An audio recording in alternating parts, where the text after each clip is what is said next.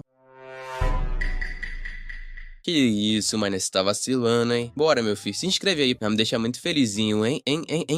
Ao grupo dos dragões para sobreviver e proteger seu país. Ao ouvir isso, ele se sentiu sobrecarregado, jamais imaginando que as coisas chegariam a esse ponto. Originalmente, ele entrou no jogo em busca de uma vida melhor, mas agora, com o poder em mãos, o mundo começava a mudar. Mas, como as mudanças eram inevitáveis e uma guerra poderia acontecer, ele sabia que não era hora de resistir. Então ele finalmente concordou e perguntou o que precisava fazer. Ela então disse que ele só precisava passar no teste e que eles lhe dariam todo o apoio e treinamento necessários. Ela também o aconselhou a ficar por perto e evitar se juntar a qualquer família, embora ainda pudesse interagir com elas. Após entender isso, ele prometeu ser cuidadoso e a agradeceu por lhe mostrar a verdade. No entanto, ele pediu um tempo para decidir como explicar a origem de Vera, mas ela disse que não havia pressa e que ele deveria pensar em como explicar isso à sua ex-namorada. A menção disso o fez lembrar da expressão de raiva de Queen, que ele quase havia esquecido. Pensando nisso, ele perguntou a Yuri como seu status se compararia ao das famílias principais assim que se juntasse ao grupo dos dragões. Ela então disse que o grupo dos dragões supervisionava as famílias, então agora ele poderia falar com ela como um igual. Ao ouvir isso, ele se sentiu um tanto aliviado, mas de repente Vera acordou e imediatamente ela disse que estava com fome, o que o surpreendeu, já que ela tinha acabado de comer. Enquanto ele hesitava, Yuri disse para ele ligar se precisasse de alguma coisa, pois ela estaria esperando do lado de fora. Mas, ao sair, ela disse ao capitão que o vídeo havia sido enviado e que comparasse rapidamente os dados de Vera. Mais tarde, enquanto Rico cozinhava, Queen ligou para ele. Quando ele atendeu, ela pediu que abrisse a porta e disse que fazia muito tempo que não provava sua comida. Depois de entrar, ela começou a ajudá-lo e o lembrou de que o molho picante havia acabado. Então, ela disse que havia uma garrafa nova no canto direito da geladeira. Quando ele verificou, ficou surpreso e perguntou como ela sabia. Enquanto picava os ingredientes, ela disse que era um hábito depois de morarem juntos por 3 anos e que só havia verificado o quarto dele por segurança. Ela então notou a geladeira vazia, a cozinha engordurada e as roupas amassadas, como se a vida dele não estivesse indo bem. Ao ouvir isso, ele respondeu que ainda não estava acostumado. Enquanto a panela esquentava, ele perguntou se o que Yuri havia dito era verdade. Ela então confirmou que vários assassinos ocidentais poderosos haviam aparecido e que a família Lin havia sofrido baixas. No entanto, ela disse para ele não se sentir culpado, já que o mestre Lin havia errado em usá-lo como isca antes. Ao ouvir isso, ele disse que não queria falar sobre o assunto, pois tudo aquilo era passado. Mesmo assim, ela o lembrou de que o mundo estava mudando e o futuro da família Lin era incerto. Ao se aproximar, ela disse que queria ser egoísta. Com isso, ela o beijou e sussurrou em seu ouvido que o escolhia em vez da família Lin. Mas ele disse que o mestre Lin não concordaria e que ela tinha um dever como filha mais velha da família Lin. Ela então confessou que não queria nada e que todas as suas versões eram reais. Ao ouvir isso, ele soube que ela era sincera, pois podia ser mimada por ele, mas ainda assim racional como filha da família Lin. Portanto, ele disse que apoiaria sua escolha, mas não se juntaria à família Lin. Mesmo assim, ela concordou em ouvi-lo. Deixando isso de lado, ela o incentivou a contar o que estava acontecendo com a mulher em seu quarto. Mais tarde, eles começaram a preparar a refeição enquanto Vera esperava ansiosamente. De repente, Queen percebeu que Vera havia mudado de adolescente para criança, mas Riku não fazia ideia do porquê. Deixando isso de lado, ele disse a Queen para parar de encará-la, já que ele jamais faria algo impróprio com uma garotinha. Após a refeição, Queen ajudou a limpar o rosto de Vera, pois ela estava cheia e suja de tanto comer. Nesse momento, Yuri disse que a equipe dele chegaria em breve, então Rico deveria se preparar, e ele concordou. Mas Yuri disse que eles tinham assuntos particulares para discutir, então sua namorada deveria levar Vera para fora primeiro. Rico, porém, avisou Yuri para não ouvir a conversa deles se fossem trabalhar juntos, e ela concordou que isso não aconteceria novamente. Depois, Rico pediu a Vera que fosse lá fora com Queen por um tempo, mas ela recusou e o abraçou forte. Então, enquanto Queen fazia beicinho lá fora, ele gentilmente pediu a Vera que fosse obediente e prometesse cozinhar algo delicioso. E, mesmo assim, ela se recusou e começou a liberar seu poder. Percebendo isso, Yuri imediatamente perguntou o que estava acontecendo. Contudo, Rico rapidamente acalmou Vera, deixando-a ficar dentro de casa, mas Yuri se perguntou se a energia estranha vinha dela. De qualquer forma, Rico perguntou se Vera poderia ficar, já que ouvir em sua forma atual não seria problema. No entanto, Yuri disse que se Vera ouvisse algo confidencial, deveria permanecer sob vigilância e revelar sua identidade. Sem outra escolha, Rico decidiu revelar a verdadeira identidade de Vera e esperava que eles não ficassem muito chocados. Pouco depois, a equipe de Yuri finalmente chegou. Os líderes disseram que ele era Peter e atrás dele estavam Theo de capuz e Logan com cabelo curto. Ao apertarem as mãos, Rico disse que Yuri o havia informado e pediu a Peter que compartilhasse algo novo. Vendo a rapidez com que Rico estava se adaptando, Peter decidiu não perder mais tempo. Ele então explicou que as habilidades sobrenaturais eram classificadas como de terceira categoria, segunda categoria, primeira categoria, super categoria e catástrofe. Com isso, todos os membros da equipe possuíam habilidades de nível catástrofe, pelo menos por enquanto. No entanto, isso fez Riku se perguntar o que Peter queria dizer com por enquanto. Peter então disse que poderes além da catástrofe são suprimidos e que famílias antigas permanecem em silêncio para manter a paz. Ao ouvir isso, Riku perguntou sobre poderes além da catástrofe, quem apoiava o grupo dos dragões e os laços com o ocidente. No entanto, Peter disse que as perguntas de Riku envolviam segredos profundos, então ele precisava responder às perguntas deles com sinceridade primeiro. Ele então disse que não encontrou nenhum registro de Vera e perguntou quem ela realmente era. Em resposta, Riku revelou que Vera não era deste mundo. Ele disse que no mundo completo, certa vez lutou contra Vera em um templo para reivindicar a herança dos deuses. Ela era a terrível deusa do salão e ele morreu lutando contra ela, mas quando acordou mais tarde, descobriu que Vera havia aparecido de alguma forma em sua sala de jogos. Ao ouvir isso, Peter ficou atônito ao saber que Vera era uma divindade e jamais imaginou que tais seres desceriam dessa forma. Mas Riku acrescentou que o uso de energia parecia alterar seu corpo e personalidade. Depois de entender isso, Peter concluiu que a fusão entre os mundos já era mais profunda do que eles esperavam, então disse a Yuri para contatar a sede imediatamente, e ela concordou prontamente. Depois disso, Peter explicou que os membros mais fortes das famílias reclusas dependem do cultivo, enquanto os sem talento são descartados. Com o tempo, eles se tornaram fundadores de famílias aristocráticas, como os Queens e os Suis. Enquanto isso, o grupo dos dragões é apoiado pelas famílias reclusas de Yuan, Rong e Nan. Peter explicou que os seres sobrenaturais comuns têm um limite de nível de catástrofe, e os cultivadores ultrapassam esse nível através de estágios, desde a aquisição até a ascensão. Enquanto Riku se instalava em Vera, Peter disse que eles vieram recrutá-lo e testar seu potencial de cultivo. Ele pegou uma bússola e disse que se Riku tivesse aptidão, poderia se juntar a uma das 3 grandes famílias antigas. Embora Riku entendesse, perguntou o que aconteceria com os assassinos ocidentais que tentaram atacá-lo. Peter então disse que o Purificador do Mundo apenas culpou os poderes orientais e buscou recursos de outros mundos para enfraquecer a nação dragão. Então, depois de ver a habilidade de Riku, eles tentaram matá-lo, mas eram fracos, e as famílias reclusas o manteriam em segurança. Após explicar isso, ele instruiu Riku a colocar a mão na bússola. Enquanto a bússola brilhava, ele explicou que a aptidão para o cultivo tinha 8 níveis: mortal, santo, divino e imortal. Logo, a bússola brilhou intensamente. Então Peter deduziu que o resultado era aptidão de classe santo. Inesperadamente, a bússola rachou e se quebrou. Vendo isso, Riku imediatamente perguntou o que significava. Peter então disse que ela não suportaria seu poder e que sua aptidão era pelo menos de santo, mas que algumas famílias poderiam prejudicá-lo ainda mais agora. Antes de partir, ele disse a Riku que eles precisavam contatar as 3 grandes famílias e pedir proteção especializada. Portanto, ele disse a Riku para ficar em casa até que as famílias ancestrais viessem buscá-lo. Depois que eles partiram, Riku ficou atônito com a rapidez com que tudo aconteceu. Antes que pudesse pensar, Vera acordou e perguntou se era hora de comer. Ao ouvir isso, ele suspirou, pois o apetite dela estava aumentando e ela havia encolhido novamente. Infelizmente, quase não havia comida em casa, então ele usou seu relógio para contatar Queen e pedir que ela comprasse algo. Mais tarde, enquanto Vera comia, Riku perguntou a Queen se sua família havia sido testada quanto à aptidão aptidão para cultivo. Além disso, perguntou qual era a classificação dela. Em resposta, ela disse que provavelmente também era de classe santa, o que o surpreendeu, pois coincidiam. Vendo sua reação, ela suspeitou que o resultado dele também coincidia com o dela. No entanto, ele disse que a bússola quebrou no nível santo e que seria retestada pelas famílias principais mais tarde. Deixando isso de lado, ele perguntou por que as famílias reclusas não a haviam acolhido, apesar de sua rara aptidão para a classe santa. Ela então disse que forasteiros raramente a possuíam, mas sua família escondia sua linhagem de classe santa. Vendo a expressão surpresa de Rico, ela disse para ele se acalmar primeiro. Depois disso, ela disse que tudo começou quando um ancestral encontrou um reino secreto com um tesouro que atraiu o apoio da família reclusa. Depois, muitos tentaram se apoderar do tesouro, mas apenas a linhagem Lin podia entrar, então continuaram enviando pessoas. Porém, todos que entraram morreram depois de sair, e Queen se tornou a única descendente direta da família. Então, se ela tivesse aceitado a ajuda da família Nan, teria sido enviada para o reino, mas escolheu viver. Ao ouvir isso, Rico entendeu porque ela permaneceu do lado de fora e porque a família Lin escondeu a verdade. Contudo, ela disse que ficou não apenas por isso, mas também por ele. Ao ouvir isso, Rico perguntou se ela iria para a cidade de Ping, mas duvidava que a deixassem ir ou se envolver. Queen então disse que a família Nan a havia pressionado por 2 anos, já que o reino reabriria em breve, e poderia revelar porque os herdeiros Lin morreram. Portanto, ele perguntou se ela iria com ele até as 3 famílias, e se deixar o clã Lin por outro seria sensato. Em resposta, ela disse que as famílias Lin e Nan ainda tinham influência, mas os 3 clãs a apoiavam. Deixando isso de lado, ele perguntou exatamente qual era o tesouro no reino secreto da família Lin. Em resposta, ela disse que era uma poção espiritual que podia prolongar a vida indefinidamente. Depois de entender isso, ele se levantou e perguntou como ela sairia dali com ele, enquanto os membros do clã Lin observavam de todos os lados. Mas Queen disse que ainda poderia sair fingindo ser uma convidada da família Wu e que tinha uma carta na manga. No entanto, Vera se jogou nos braços de Rico, então ele a lembrou de que ela tinha acabado de comer. Vendo isso, Queen fez beicinho e Rico se sentiu impotente por ela estar com ciúmes de uma criança. Em resposta, ela o lembrou de que ele ainda não havia lhe contado sobre a origem de Vera. Rico admitiu que quase havia esquecido. Depois de um tempo, ela finalmente descobriu que Vera era uma NPC e que Riku podia usar magia de jogo na vida real, mas ele pediu que ela mantivesse segredo, já que ele nem mesmo havia contado ao grupo de dragões que podia usar magia. Ouvindo isso, ela ficou curiosa e perguntou se poderia ver. Concordando com o pedido dela, ele começou a conjurar fogo da mão. Vendo isso, ela comentou que ele havia dominado o poder daquele mundo e perguntou se ele também poderia invocar equipamentos divinos. Percebendo que nunca havia tentado isso antes, Rico ergueu a mão e se concentrou. Logo, um portal apareceu e ele pensou em seu equipamento divino que poderia ajudá-lo na realidade. Não muito tempo depois, ele exclamou que a invocação havia funcionado, pois uma espada emergiu do portal. No entanto, ele viu sua lança aparecer, mas estava quebrada, o que significava que não havia funcionado completamente. E embora os equipamentos divinos pudessem se curar, ele se perguntou quanto tempo levaria. Com isso, Queen disse que as 3 famílias provavelmente poderiam restaurá-la, e agora eles sabiam que o mundo inteiro poderia cruzar para a realidade. Assim, o objetivo deles agora estava claro: alcançar o núcleo da família e aumentar seu poder no jogo. Enquanto isso, do lado de fora, Lau recebeu a notícia de que Queen estava com Rico e que o grupo de dragões estava próximo. Ao ouvir isso, ele simplesmente instruiu seus homens a permanecerem em prontidão. Ao mesmo tempo, o grupo de Jen foi visto correndo em direção ao prédio. Quando Lau os avistou, imediatamente os confrontou e perguntou o que estavam fazendo. Ao perceber que era Lau, Mei explicou rapidamente que não tinham mais intenções. Lau concordou, mas disse que deveriam estar na mansão Lin, não ali. Jen então disse que Lau deveria saber o objetivo deles e que eles só queriam conversar com Rico. Em resposta, Lau concordou, mas disse que o grupo do dragão estava perto, então ele não interferiria se a paz fosse mantida. Ao ouvir isso, Jen ficou chocado que o grupo do dragão tivesse chegado sem ser notado. Não muito longe, um homem apareceu de repente e disse que a família Lin ainda mantinha seu prestígio. Ignorando a atenção, ele perguntou onde estava Rico. Ao vê-lo, Lau perguntou se ele era da família Du, mas o homem apenas disse que já tinha ouvido falar dele. Disse que Lau estava perto da formação central, mas continuava sendo um mordomo da família Lin e até recusou a família errada. Então, enquanto desembainhava sua espada, o homem chamou a decisão de Lau de tola. Contudo, ele revelou ser Xin, da família Du, e ordenou a Lau que entregasse Rico rapidamente, pois o patriarca o queria. Lau sabia que a família Du era agressiva, então disse que o assunto estava acima de sua alçada e instruiu Xin a falar com as famílias do andar de cima. Ao ouvir isso, Xin voou em direção ao prédio, não querendo que as famílias principais agissem primeiro. Antes que pudesse avançar, uma voz vinda do telhado o fez parar. Um monge desceu e disse que o abade do templo Bao queria se encontrar com Riku. Ao ouvir isso, Xin zombou, perguntando se o silêncio deles havia encorajado outros a bloquear que era a família Du. Com isso, os dois se enfrentaram. Embora o monge tenha bloqueado o primeiro golpe, Shin ergueu sua espada novamente, destruindo completamente sua barreira. Assim que o monge caiu no chão, Shin também aterrissou atrás dele. De repente, outra pessoa apareceu de cima e elogiou a habilidade de Shin. Em seguida, ele desceu e viu que a tigela do monge era especial, embora o monge fosse fraco. Dito isso, ele começou a notar que o clima estava ficando mais animado e deduziu que todos estavam ali por causa de Rico. Enquanto isso, Lau ficava tenso com a chegada de mais famílias ocultas e questionava suas intenções. Mas, de repente, uma voz anunciou que o grupo do dragão assumiria o controle e que quaisquer objeções deveriam seguir as regras antigas. Virando-se para a origem da voz, viram Yuri declarar que qualquer um que tentasse negociar a enfrentaria primeiro. Ao ouvir isso, Shin disse sem rodeios que já ouvira falar da força do grupo do dragão, mas nunca a enfrentara pessoalmente. Então, sem hesitar, avançou e atacou Yuri. No entanto, seu ataque foi desviado pela lança dela e a força do contra-ataque o fez tossir sangue. Ela então arremessou sua lança para o alto, que voou direto em direção ao corpo dele. Como resultado, Shin caiu no chão. Mesmo assim, Yuri calmamente puxou sua lança e disse para não se preocuparem, pois ela havia mirado longe dos pontos vitais de propósito. Com um olhar firme, ela olhou ao redor e perguntou quem seria o próximo. Mas, quando ela disse isso, os outros se calaram e se entreolharam. Sem que mais ninguém se manifestasse, ela ordenou que se retirassem rapidamente e evitassem causar problemas. No entanto, alguém a chamou e comentou que seu temperamento continuava o mesmo. Ao se virar, o homem disse que não se importava com o grupo dos dragões e que planejava testá-los pessoalmente. Ao ouvir isso, ela o reconheceu imediatamente como um membro da família Huang. Enquanto isso, Lau se lembrou de que a família Huang havia prometido casamento ao clã Xia, mas depois se voltou contra eles após sua queda e os reivindicou. Assim, muitos acreditavam que a família Huang estava por trás do massacre, e como a única sobrevivente, Yuri se juntou ao grupo dos dragões e procurou por provas, mas não encontrou nenhuma. Yuri então perguntou a Zane se ele pretendia morrer ali, já que matá-lo agora não teria consequências. Mas Zane apenas riu e avançou. Ao se aproximar dela, disse sarcasticamente que ela estava sozinha. Portanto, ele se perguntava se ela realmente pensava que poderia matá-lo. Vendo seu ataque, Yuri rapidamente ergueu sua lança, mas a força do golpe foi tão grande que ela foi repelida. Além disso, ela percebeu que ele havia alcançado uma alma nascente, apesar do talento fraco, e perguntou que tipo de feitiçaria ele usava. Mas Anne apenas zombou e perguntou se o grupo dos dragões sempre se baseava em evidências. Provocada por suas palavras, Yuri retaliou com sua lança e gritou que descobriria a verdade. E enquanto avançava em sua direção, jurou que assim que a encontrasse, faria com que toda a família Huang fosse enterrada junto com ele. Mas Anne se manteve firme e começou a invocar magia em sua mão. Usando-a, ele colidiu com a lança de Yuri, e mesmo usando apenas a mão, seu poder conseguiu repelir a arma dela. Vendo isso, ele começou a comentar que a força do grupo dos dragões não era nada de especial, afinal. Ao ouvir isso, Yuri exalou bruscamente e murmurou que queria extrair informações dele, mas que agora não parecia mais necessário. Com isso, ela invocou seus clones e declarou que o derrotaria. Em um instante, Zane estava cercado. Yuri e seus clones atacaram por todos os lados, e com um golpe rápido, ela brandiu sua lança e atingiu Zane no estômago. Como resultado, ele caiu no chão. Tossindo, Zane a chamou de louca, mas acrescentou que ele era ainda mais louco. Então começou a reunir todas as suas forças restantes. Vendo isso, seus homens perceberam que ele havia queimado suas almas nascentes e fugiram enquanto Zane se preparava para explodir. Por outro lado, Yuri se recompôs e zombou de Zane por desperdiçar seu poder, dizendo que sua família era realmente perversa. Querendo provar seu ponto, ela invocou seu poder de dragão para fazê-lo enxergar a diferença entre eles. Ao ver isso, Zane ficou atônito, pois havia consumido muitas almas para alcançar a alma nascente, enquanto ela avançava com facilidade. Ao ouvir isso, Yuri avançou e disse que seu poder estava corrompido por meios malignos. Com a força de seu dragão, ela o golpeou e disse que ele não era digno nem mesmo de ser seu inimigo. Ao presenciar isso, Lau ficou impressionado com o poder dela e se perguntou se todos os membros do grupo de dragões eram como ela. Enquanto isso, no apartamento de Rico, Peter ficou surpreso ao saber que Queen também queria ir para a cidade de Ping. Ao ouvir isso, Queen perguntou se havia algum problema em ela ir. Peter viu que não podia impedi-la, então apenas a avisou para não atrapalhar a missão deles. Depois disso, ele ligou para seu colega para verificar a investigação. Monk então disse que havia se encontrado com todos e verificado o crescimento de Rico, constatando que todos os dados coincidiam. Satisfeito com isso, Peter disse a ele para ficar escondido e que enviaria alguém para o jogo se necessário. Ao mesmo tempo, Mestre Lin ligou para Queen e disse que o reino secreto estava se abrindo, então perguntou sobre seus planos. Queen disse para ele não se preocupar, pois Sue e Lily se juntariam a eles e que esperava se reconectar com Riku agora que ele estava se aproximando da família Lin.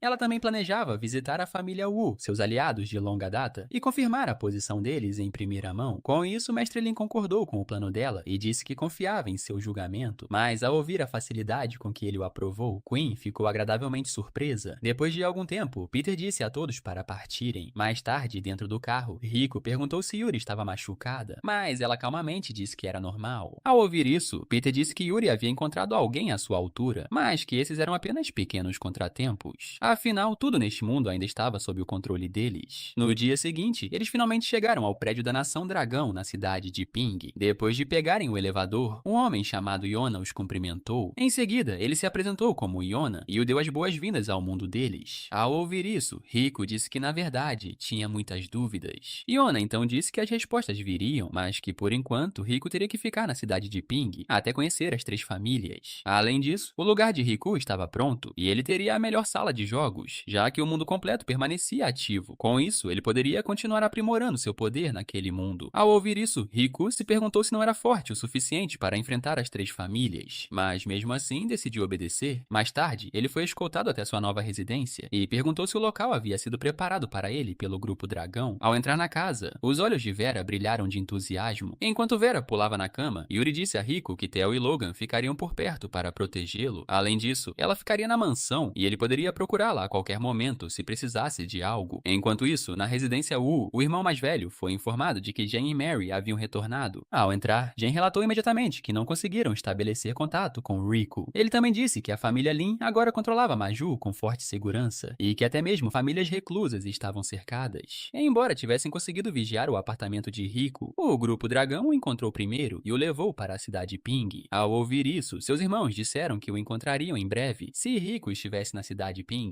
No entanto, Jane acrescentou que Zane, do clã Huang, havia fundido 3 almas nascentes e estava próximo da transformação infantil, mas Yuri ainda o matou. Ao ouvir isso, o irmão deles pensou que Zane havia se superestimado, mas Jane acrescentou que Shin e um jovem monge tentaram alcançar Rico, mas Shin estava exausto e Yuri o pegou de surpresa. Ouvindo isso, o irmão mais velho perguntou se Shin havia falhado em usar as habilidades únicas da família Du. Jane disse que Shin não usou as habilidades da família Du, mas o irmão mais velho duvidava, então eles precisavam observar aqueles que vinham a Maju. Por enquanto, a melhor opção era esperar coletar informações e se preparar. Ainda assim, ele os incentivou a continuar treinando em todo o mundo e encontrar uma oportunidade para alcançar Riku. 2 dias depois, Riku acordou cedo. Sentindo-se um pouco desconfortável, ouviu Vera dizer que estava com fome, o que o fez sorrir. Depois, os dois se arrumaram e escovaram os dentes juntos. Mais tarde, enquanto ele verificava a geladeira, Yuri o notou e perguntou se ele sempre acordava tão cedo. Ele então disse que ela não precisava ficar acordada e perguntou se vigiá-lo sem parar era realmente necessário. Mas Yuri disse que era sua missão e que ele sabia do perigo, então ela tinha que protegê-lo. Ouvindo isso, Rico brincou dizendo que ela poderia muito bem dormir no quarto dele e Yuri disse que não se importaria. Envergonhado, ele disse para ela esquecer, pois não se sentiria confortável. Mas Yuri o provocou, perguntando se ele tinha medo da namorada, e ela disse que nunca saberia. No entanto, ela foi repentinamente chamada de mulher má. Quando Yuri olhou para baixo, viu Vera batendo nela e mandando-a embora. Mesmo assim, ela acariciou a cabeça de Vera e disse que a pequena parecia não gostar dela. E Rico respondeu que Vera provavelmente não gostava de mulheres más. Mais tarde, na cozinha, Rico disse que estavam com pouca comida e perguntou se ela costumava estocar mantimentos. Mas Yuri disse que nunca cozinhava e geralmente mandava os guardas comprarem comida. Então ela poderia mandá-los novamente. No entanto, Rico disse para ela esquecer, já que parecia que ela frequentemente causava problemas para sua equipe. Após terminarem de comer, foram verificar a sala de jogos. Lá dentro, Vera exclamou animadamente que também queria jogar, então Riku a lembrou de se comportar. Mas, de repente, a sala começou a se preparar para a ativação, o que o deixou confuso. Quando a contagem regressiva começou, ele percebeu que o jogo estava sendo iniciado automaticamente. Um instante depois, abriu os olhos e rapidamente se perguntou onde estava. Para sua surpresa, encontrou-se de volta à zona para iniciantes do mundo completo. Nesse momento, um enorme monstro apareceu de repente diante dele. Contudo, ele percebeu que havia perdido todo o seu poder e sabia que teria entrado em pânico antes, mas agora sentia-se confiante de que poderia enfrentar qualquer desafio com coragem, especialmente com Vera ao seu lado. Além disso, suas conquistas agora ultrapassavam 1 bilhão de pontos.